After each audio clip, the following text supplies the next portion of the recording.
व्यक्ति था वो फॉर्च्यूनर से जा रहा था। चमचमाती फॉर्च्यूनर थी, वो फॉर्च्यूनर से वो जा रहा था रास्ते में। जैसे वहाँ से रास्ते से गुजरने वाले होता है, वहाँ एक ट्रैफिक लग जाता है। ट्रैफिक की वजह से वो वहाँ से निकल नहीं पाता, तो ड्राइवर से कहता है कि जल्दीबाजी मत करो, आराम से चलो, कोई जल्दीबाजी नहीं है, साइड में लगा दो। ड्राइवर मालिक की बात सुन करके गाड़ी साइड में लगा देता है। साइड में लगाने के बाद जैसे वो निकलने वाली थी, वहाँ कुछ ऐसा होता है, आपको ये वीडियो दिल छू जाने वाली है। वीडियो में लास्ट तक बने रहें, और आप ऐसी वीडियो कहीं भी नहीं सुनी होंगी। उम्मीद करता हूँ वीडियो को लाइक एंड सब्सक्राइब करेंगे। नमस्कार, प्रणाम, मेरा नाम चांदनी यादव है। छोटा सा रिक्वेस्ट है कि मेरे वीडियो को लाइक एंड सब्सक्राइब जरूर करिएगा, और ये वीडियो आपको दिल तक पहुंचने वाली है। 2014 की बात है, ये लगभग एक व्यक्ति रहता है, और ये घटना जो है उत्तर प्रदेश जिले की है। एक जिला है कन्नौज है, और वहाँ एक छोटा सा नगर है। वो उस व्यक्ति का नाम महेंद्र चौहान रहता है। महेंद्र चौहान वो दिल का बहुत दयालु इंसान रहता है। जो भीख मांगने वाली औरतें रहती हैं, तो वो सब आती है उनके गाड़ी के पास, तो उनसे भीख मांगती हैं, तो वो वहाँ से गाड़ी से अपना पर्स निकालता है। पर्स निकालने के बाद उन सबको 5 पैसों की नोट दे देता है, और वो वहाँ से जाने लगता है। जैसे वो थोड़ा दूर जाता है, तो एक औरत और आती है, सब उसका गाड़ी का शीशा जो रहता है उसको खटखटाती है, तो उनकी वो देख करके वहाँ वो रुक जाता है। जब वो कहती है, साहब मुझे कुछ नहीं आपने दिया, सबको दिया है, मुझे भी कुछ दे दीजिए। तो वो आवाज को सुन करके वो थोड़ा सा भावुक हो जाता है। अब यहाँ से जो इंटरेस्टिंग बनेगी आपकी कहानी, बहुत इंटरेस्टिंग वीडियो है, जरूर देखिएगा। तो वो जब वहाँ से वो आवाज़ सुनकर वो निकलता है, तो वहाँ से देखता है, कहता है ये आवाज़ तो कुछ जानी पहचानी है, तो गाड़ी से वो फाटक खोल के बाहर आ जाता है। बाहर आने के बाद वो जो उसे देखता है अपनी पत्नी को, वो उसकी पत्नी रहती है, तलाकशुदा पत्नी रहती है वो। तो उसका नाम रिया रहता है, रीना रहता है। रीना से कहता है, रीना ये तुम्हारी हालत ऐसे कैसे हो गई, और ये क्या कर रही हो? तो वो असमंजस में पड़ जाती है। असमंजस में पड़ते हुए कहती है, साहब मुझे नजर झुका कर कहती है, साहब सबको कुछ दिए, मुझे भी कुछ दे दीजिए। तो कहता है ये मेरी बात का जवाब नहीं है। कहता है, रीना ये तुम्हारी हालत कैसे हुई है, मुझे बताओ, और ये तुम क्या कर रही हो? तो कहती है कि मेरे पास अभी वक्त नहीं है, मैं आपको बताऊंगी, लेकिन मैं अभी नहीं बता सकती, मुझे कुछ टाइम चाहिए। तो वो इस बात को कहता है, ठीक है, लेकिन चलो तुम मेरे साथ चलो। वो अपने साथ फॉर्च्यूनर में बैठा करके लेकर जाता है, और रास्ते में जाता है। तो वहाँ जैसे वो रास्ते में बैठाता है, वहीं पर अभी वहाँ चौराहे के सारे लोग देखते इकट्ठा हो जाते हैं। कहते हैं कि ये इंसान इतना अमीर होकर के एक भीख मांगने वाली को कहाँ लेकर जा रहा है, कहीं गलत काम से तो नहीं ले जा रहा है। कानाफूसी आपस में करने लगते हैं। कानाफूसी करने के उन सबके बाद से कहता है, ड्राइवर से कहता है, ड्राइवर जल्दी चलो, जितना जल्दी हो सके चलो। तो वो सब जो वहाँ पर भीख मांगने वाली औरतें रहती हैं, और वो चौराहे के जो इकट्ठा हो जाते हैं लोग, वो सब आपस में कानाफूसी करने, आखिर क्यों लेकर जा रहे हो, मेरे जवाब लगते हैं करने। तो वहाँ से वो बैठकर चली जाती है, उन सबका जवाब नहीं देती है। तो फिर जब ऐसे एकदम सब परेशान कर दिए, तो वो कहती है, मेरा ये तलाकशुदा पति है और कोई और नहीं है। तब वो वहाँ से कह करके चली जाती है। जब वो रास्ते में गई, तो उसका क्रेडिट तो अच्छा खासा था, क्रेडिट उसका बना था, लेकिन उसकी जो क्रेडिट उसके साथ में रहती, तो वो खराब हो जाता। इसीलिए वो ड्राइवर से कहता है, ड्राइवर जाओ वहाँ से एक अच्छा सा चप्पल और एक अच्छी सी साड़ी लेकर आओ।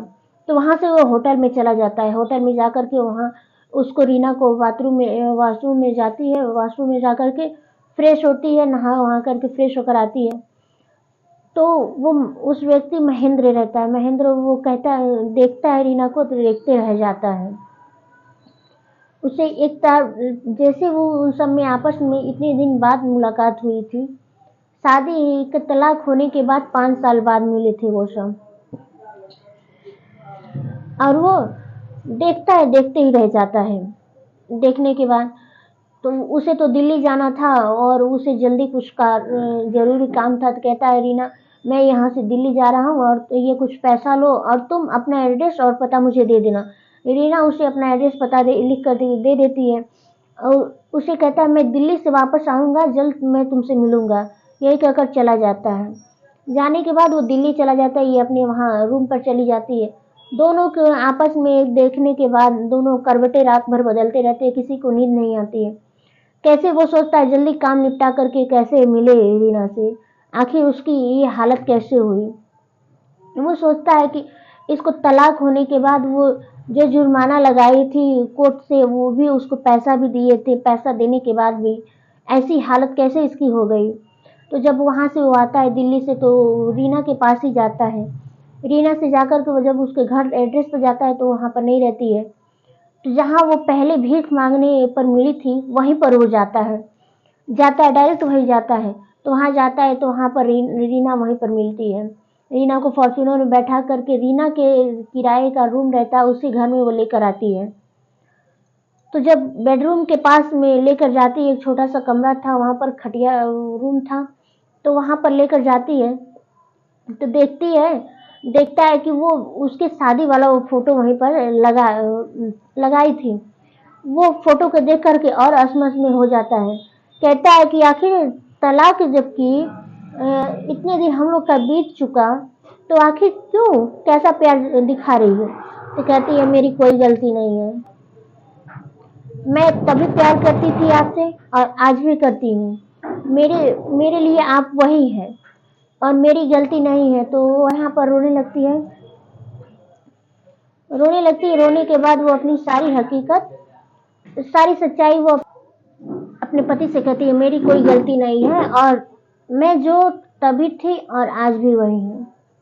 और वो इस बात से वो पहले से यकीन करता था कि वो जैसे तब भी रीना थी, आज भी वैसी ही उसको मिली, उसी हाल, बस उसका पोशाक बदला था, लेकिन वो रीना का बात और व्यवहार नहीं बदला था, वही था।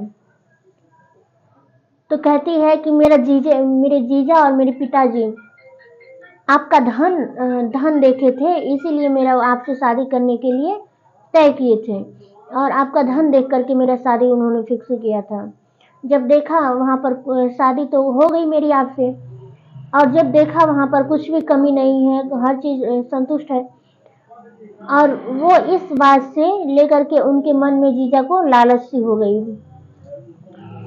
तब से आपके और मेरे बीच में वो दरार डालने की कोशिश की और उस काम में उन लोगों ने सफलता भी पा ली और वो मेरा और आपके बीच में एकदम दूरियां बनाते रहे और मैं इस बात से अनजान थी, मैं उन लोग का साथ देती रही आपके परिवार के प्रति। तब तब मैं समझदार नहीं थी और आज मुझे समझ आया कि मैंने अपना घर अपने खुद तोड़ा है, अपने हाथों से अपना घर तोड़ा है, मुझे माफ़ कर दीजिए। और कहती है कि क्या मैं और आप एक हो सकते हैं। तो मुकेश जब ये उसकी पूरी सच्चाई सुन लेता है, सुनने के बाद उसकी आंखें नम हो जाती है। तो वो कहती है, रीना कि क्या पहले की तरह हम लोग एक हो सकते हैं। तो मुकेश महेंद्र कहता है, अब इम्पॉसिबल है कि हम लोग कानून तौर पर भी अलग हो चुके हैं और जो धर्म था वो भी अलग हो चुके हैं। हम लोग 5 साल बीत चुके हम लोग की तलाक हुए हुए और अब ये नामुमकिन है। कहती है, विश्वास मन में जब विश्वास रहता है तो एक जरूर हो जाते हैं। यही कह करके वो क्या नामुमकिन है और यही बात कह करके वो वहाँ से जाने लगा। क्या कुछ लो पैसा और आज के बाद भीख नहीं मांगूंगी, आज के बाद भीख नहीं मांगूंगी और जो तुम्हारा खर्चा रहेगा सारा खर्चा मैं दूंगा। यही कहकर वो जाने लगता है। इसी बात पर रीना उसकी पैर पकड़कर रोने लगती है महेंद्र से। अब वो भावुक हो जाता है, कहती है, मुझे माफ कर दीजिए, मेरी कोई गलती नहीं है। अब वो कहता है, बहुत देर हो चुकी है, हम लोग शायद अब एक नहीं हो सकते, मुझे माफ कर दी। लेकिन वो उसके रोने का देख करके वो एकदम भावुक हो जाता है और वो कहती है, माँ कैसी है, माँ से मुझे एक बार बात करा दीजिए, मुझे माँ से बात करना है। माँ मुझे बहुत मानती थी, अब तो मेरी गलती थी कि मुझसे गलती हो गई। तो कहता है माँ जैसे पहले थी वैसे आज भी है, लो बात करना चाहती बात कर लो। माँ से बात कहता है माँ रीना मिल गई है और रीना आपसे बात करना चाहती है। तो माँ कहती है बेटा कहाँ मेरी बहू है, मेरी बहू कहाँ है और मुझे बात करना है। माँ तो उसे पहले ही कहती थी क्या बेटा मेरी बहू एक बार मुझसे मिल नहीं सकती अब। तो वो तो कैसे कहे कि अपनी माँ से कि माँ हम लोग तलाक ले चुके हैं, अब मिलना मुश्किल है। वो अपनी माँ से बताया नहीं था। तो जब माँ से कहा कि माँ रीना मिल चुकी है तो बात कराता है। रीना और सास दोनों आपस में बहुत देर तक बात किया उन्होंने। बात करने के बाद अपने बेटे से कहती है बेटा बहू को घर लेकर आओ, बेटा बहू को घर लेकर आओ सीधे। अब वो माँ की बात टाल नहीं सकता, इसलिए उसे घर लेकर जाना पड़ा। तो घर लेकर जाता है, देखता है माँ उसकी थाली सजाकर, आरती की थाली सजा करके द्वार पर वेट कर रही थी कि कब मेरी बहू आए। और वो जैसे वो जाती है उसकी आरती करती, आरती करने के बाद सास और बहू दोनों गले मिलकर भवस के रोने लगते हैं, आपस में रोने लगते हैं। तो कहता है महेंद्र कहता है माँ आप भूल गई, यही वो रीना है कि जो मुझसे कोर्ट में मेरे ऊपर पैसा के लिए मांग की थी और मैंने इसको पूरा पैसा भी दे दिया था और वो इसीलिए मुझे तलाक भी दे दी थी। अब मैं इसे अपने घर में नहीं ला सकती। तो उसकी माँ कहती है बेटा सुबह का भूला शाम को घर आ जाए तो घर आया कहते हैं, भूला नहीं कहते हैं। और अब क्या बहू को हम रख नहीं सकते, अब मेरी बहू कहीं नहीं जाएगी। फिर वो अपनी माँ की बात टाल नहीं सकता था और कहीं ना कहीं महेंद्र उसे भी मन ही मन प्यार करने लगा था। एक दोनों के प्रति प्रेम भावना फिर जागने लगी। जब वो माँ की बात सुनता है तो सारी बात भूल करके, वो तो समझी लेकिन सब कुछ खोने के मिला हो तो लाइक एंड सब्सक्राइब करिएगा। और मैं आप लोग से एक बात कहना चाहती हूँ, सब्सक्राइब नहीं करेंगे कर लीजिए। छोटे कपड़े पहन के नहीं बनाते हैं वीडियो, मेहनत करके बनाते हैं। एक हाउसवाइफ होने के साथ साथ भी वीडियो बनाते हैं। एक सब्सक्राइब और लाइक कर लीजिए। नमस्कार, धन्यवाद।